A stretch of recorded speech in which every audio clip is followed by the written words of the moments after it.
The boy only had to step outside for rain to start pouring, but the girl was the complete opposite. The moment she walked out her door, the sky would instantly clear. Since childhood, the girl had always been favored by the goddess of luck. When she passed by a puddle, a newspaper would immediately fly over to cover it for her. The boy, however, had been unlucky his entire life. That very day, the second he stepped out, he was blown away by a strong gust of wind. By fate's arrangement, the unlucky boy and the lucky girl finally crossed paths on the street. When the girl noticed her injured hand, it was the first time she felt the goddess of luck wasn't watching over her. Oddly enough, she felt happy about it. She reached out first, hoping to greet him, but the boy, afraid of passing his misfortune onto her, refused her kindness and left with his head down. As guilt weighed on him for bumping into the girl, bad luck struck again. He tripped over the very same newspaper and tumbled headfirst into a pushcart. The cart sped downhill, crashing straight into the girl, who had just gotten back up.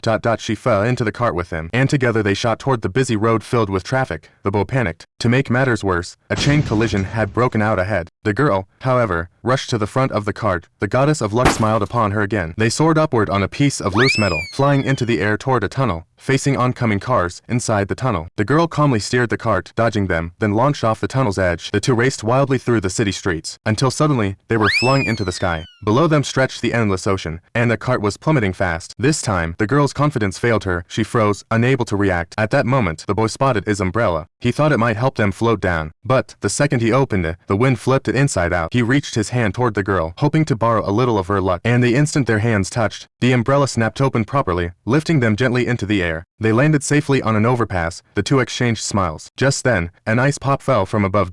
Each grabbed one end, and thanks to the girl's luck, the boy at least caught half. Both of them were perfectly content.